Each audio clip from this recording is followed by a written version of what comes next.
Welcome back to the Imani Forrester channel. As you know, Imani Forrester is the author of 30 Reasons Why Men Deserve Nothing, which you can find in the description box below. Before we jump in, let me share something real quick, especially for those of y'all looking to build new streams of income right now. And honestly, in 2025, you should be.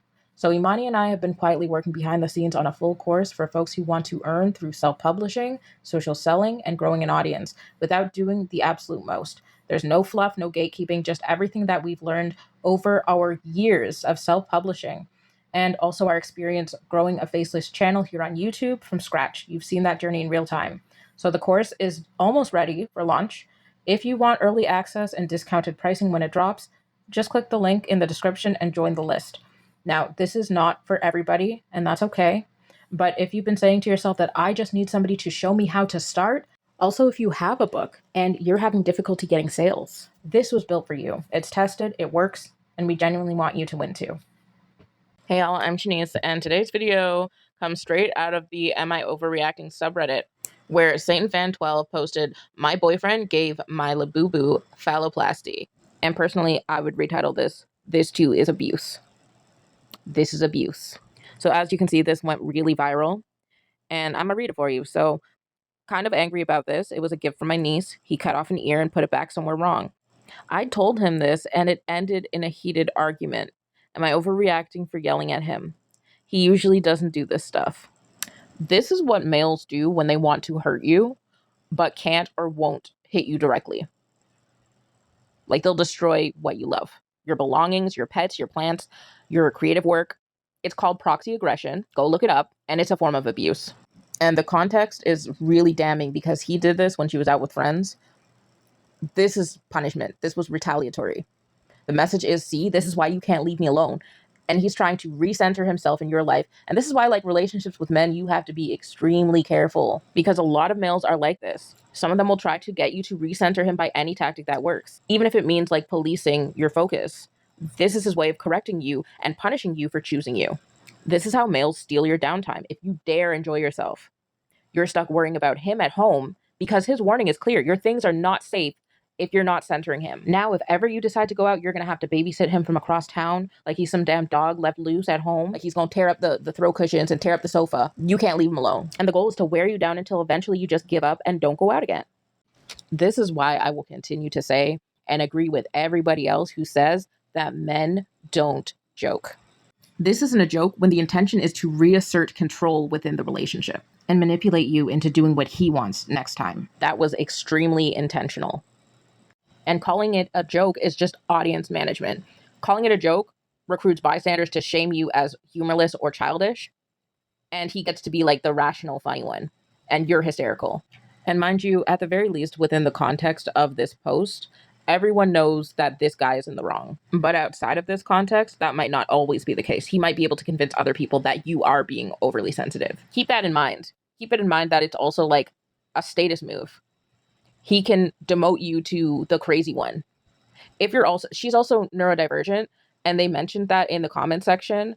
And I feel like, this might just be a projection, so maybe I'm reading too much into it, but like if you have to caveat that in any of your comments, I feel like this is something that he already knows and that he uses against her sometimes to lean into and cast her as like overly sensitive, as if her wiring voids the fact that he's destroyed her property on purpose. And that is a marker of a very abusive and manipulative person. Like, this is a dangerous person. And where he's trying to narrow the issue as it's just a toy, like, no, the issue is ownership and consent, not the category of the item. If you want to alter somebody's belongings, you need permission from them. He knew that, and he did this anyway. And also, like, even the sequence of what he does matters too. Like, he didn't just remove like a sticker or something like that. He amputated its ear. Then he did some kind of sexualized altercation, and then he lit it on fire. This is a domination ritual pretending to be a prank. And mind you, like, some of y'all say that these men don't do witchcraft. But anyway, all jokes aside, like, novelty and shock are reinforcers. If it works this time and you argue with him or you cave or you cry, the behavior tends to escalate, not shrink. Statistically, this kind of behavior tends to get bolder. You don't want yourself or your things to be around when it gets worse.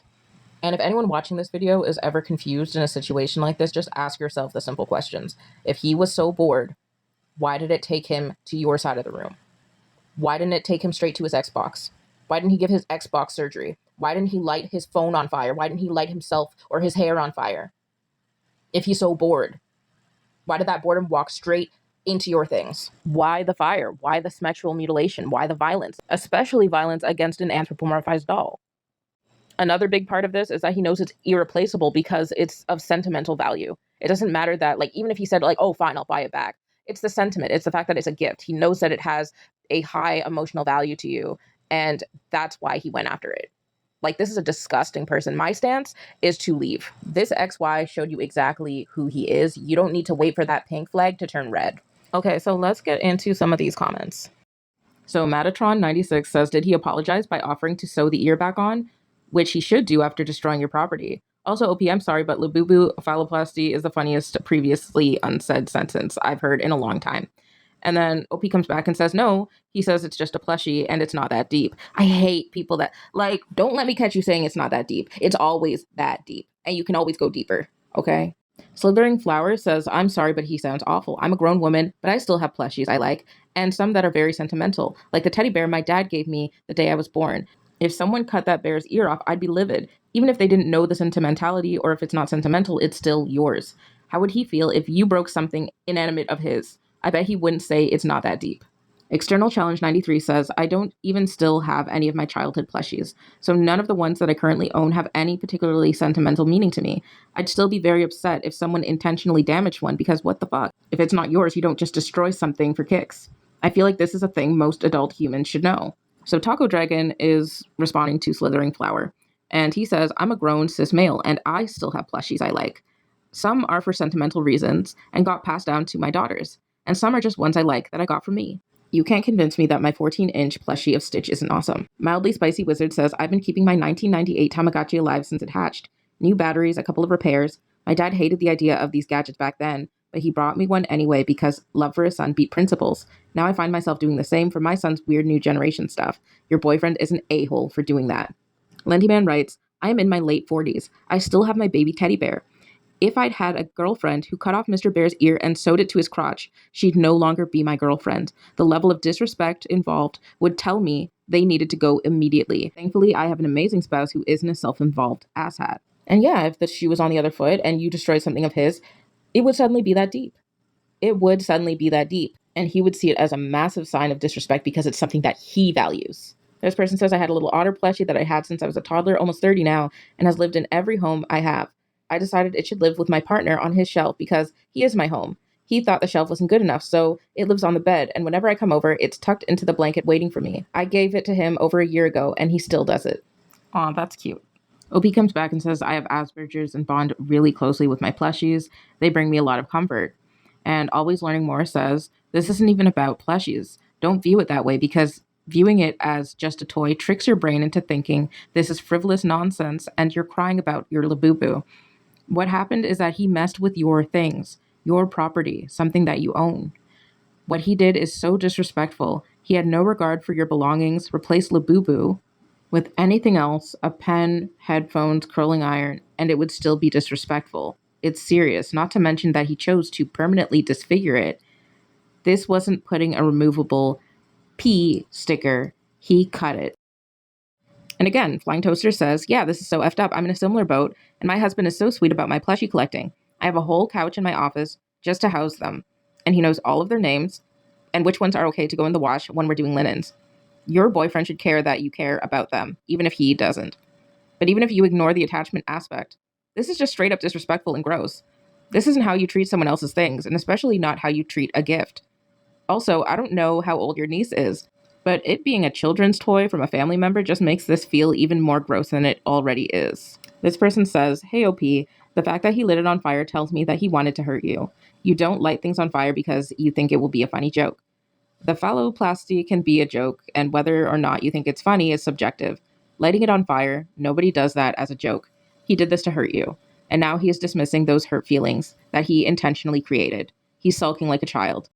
Lady, if this doesn't grab your attention and make you dump his ass, I will be absolutely heartbroken. No one lights a stuffed animal on fire as a funny prank. And below that, Love Cheat writes, I'm going to say it along with many others here. Leave this guy. What kind of boyfriend does something like this? He does not give a shit about you. He is just with you to have a girlfriend for Smex. If he actually loved you, this would never have happened at all. You can find someone better. Hell, being alone is better. There is nothing wrong with being single. I hope you have some better respect for yourself and ditch this loser. Ecstatic Molasses says, yes, this was malicious and could be a sign he's over the relationship or will dump her soon. Or something more nefarious is to come if OP is withholding of other off behaviors or red flags that cross boundaries. From what you've shared, OP, it's not just about the toy. It's about how he handled something that was important to you. Cutting off the ear and adding something like that to the toy feels intentional and disrespectful. And I totally get why you'd be hurt and angry. Even if this isn't typical for him, boundaries still matter. Gifts, especially from loved ones like your niece, hold emotional value, and when he messed with it, it wasn't just about the object, it's how it made you feel. His reaction, getting into a heated argument, shows he might not get why it upset you so much. You have every right to be upset and talk it out. Let him know that it wasn't about the toy, but how his actions hurt you. If he doesn't apologize or doesn't see why it's a big deal, it's worth thinking about if he respects your emotional needs. It's good that this isn't a regular thing, but keep an eye on whether it's a part of a bigger pattern of dismissing your feelings.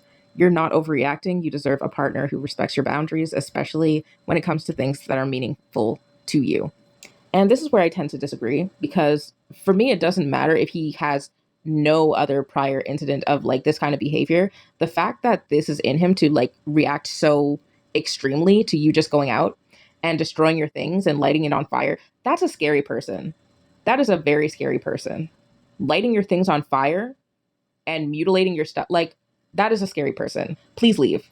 I like Semicolons writes, ask yourself, OP, if he did this while he was bored and lonely, what else might he do without your permission under similar or worse circumstances? The F is he? A Labradoodle puppy? 7 years old? Does he need constant supervision? Where does the line lie? How far does it go? Would he cheat because he was bored and lonely? It sure seems like it, because he seems to embody the impulsive and inconsiderate behavior that lacks enough foresight to make good decisions, that just says yes in flashing red lights. It sounds like he is a POS, and he's shown he can't take personal accountability for frankly disrespectful behavior towards you and your niece. The opportunity for him to show otherwise was when you confronted him about it, and he failed. Time to leave. And then Bring Back the Gucci writes, I would just like to interject here that even if I left my 7-year-old for a couple of days, he wouldn't destroy my property like this. He'd probably just play Minecraft the whole time.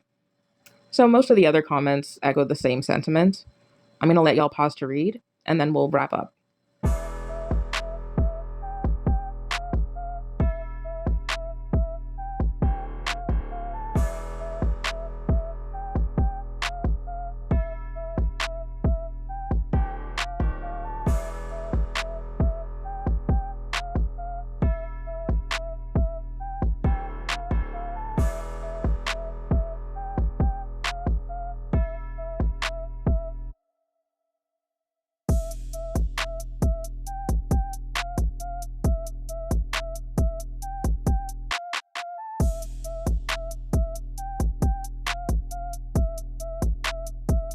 So as always, please let us know your thoughts in the comment section below. Thanks so much for watching thus far. Please don't forget to like the video, subscribe to the channel, and hit the notification bell so that you never miss an update or a new video. And we will see y'all in the next one.